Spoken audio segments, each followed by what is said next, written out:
Brenna McCann, and the title of my speech is Interpersonal Communication in Different Family Cultures. The specific purpose of my speech is to inform my audience about interpersonal communication in families and communication in different types of families and different cultures and how families deal with conflicts. Interpersonal communication is a part of everyday family communication, and in different cultures, families communicate differently and they deal with conflict differently. Everyone has that one crazy family member that they try to avoid at all costs because they're weird, they're annoying, and they're always causing conflict in their family. Every family has conflict, no matter what there is, and there's no way of avoiding it. Interpersonal communication is a part of every single day life, and it is especially important when communicating with family.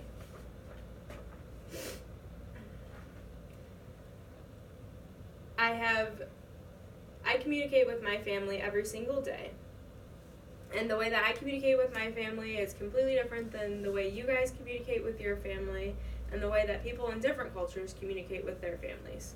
I have looked at different peer-reviewed journals to examine how Chinese cultures influences family communication, and I've also looked at American interpersonal communication as well.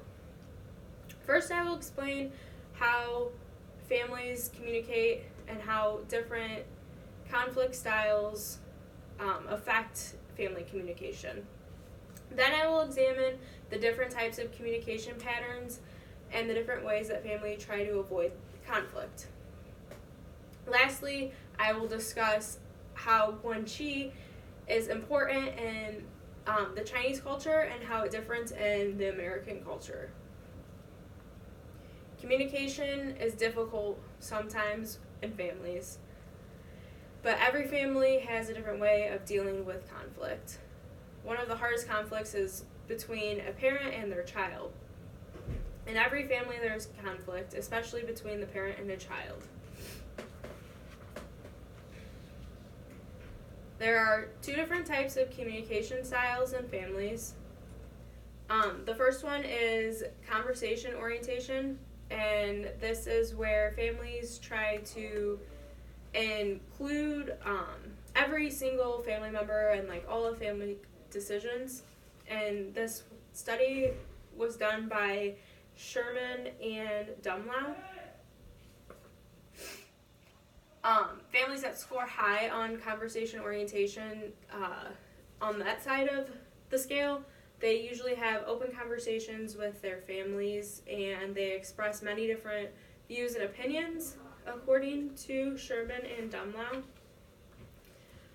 Conformity orientation is the second type of communication that families use, and this is where parents try to push their values and beliefs and make their children have the same exact values and beliefs as them. Conversation orientation and conformity orientation have a direct relation to how families deal with different conflicts.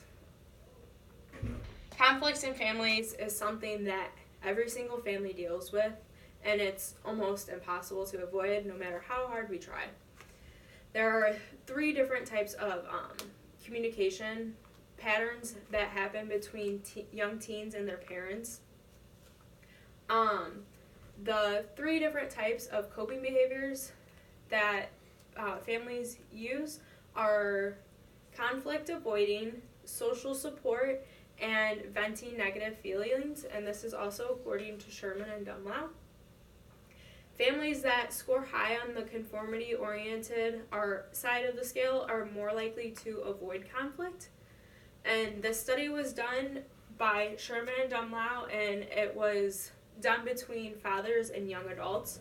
And in the study, they found that young adults were more likely to side with their father, that these families scored high on the conformity orientation side of the scale. The second thing is power distance, and it is also associated with family conflicts.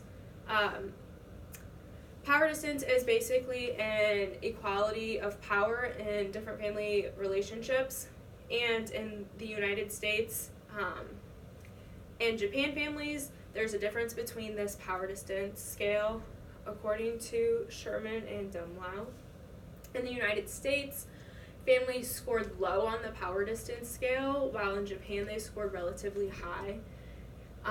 In America, parents seem to be more geared towards having a more equal standing between their children and themselves, while in Japan, parents seem to have like a higher power distance above their child, according to Sherman and Dumlau. Conformity and power distance have a huge impact on how all families deal with conflicts and how they communicate. And the Chinese culture, guanxi is a big part of their communication. Guanxi is a key element throughout Chinese cultures. And in the Romance of the Three Kingdoms, there's a phrase that means showing it's like utter devotion to a friend. This is an important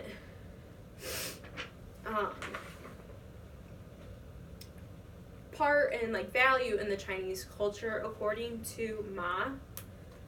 This phrase in the Chinese culture shows commitment, and it's more like an extraordinary type of guanxi. In America, guanxi is a sense of interpersonal relationship, but in the Chinese culture, it was represented as something so much more. This is considered a survival tool by most Chinese people. In America, we tend to prepare for a rainy day by having like money in the bank and having necessary resources to deal with something bad that comes up in our culture. And the Chinese culture, they would much rather have as many people around them as they can to deal with this rainy day.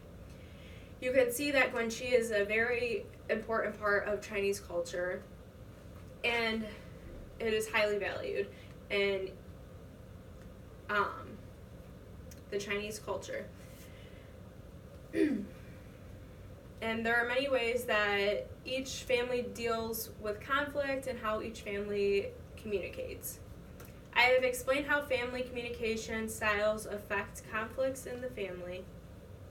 Then I examined the different types of communication patterns and the differences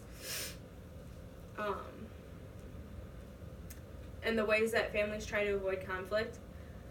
Lastly, I discussed guanxi and how the Chinese culture differs from American culture guanxi. Interpersonal communication is a part of everyday family communication, and in different cultures, families communicate completely different. So the next time that crazy family member comes up to you to think about the communication patterns in your family and also the different ways to deal with these conflicts that this family member causes. And also this could help deal with the conflict in a better way, and it could help you understand the conflict so much better.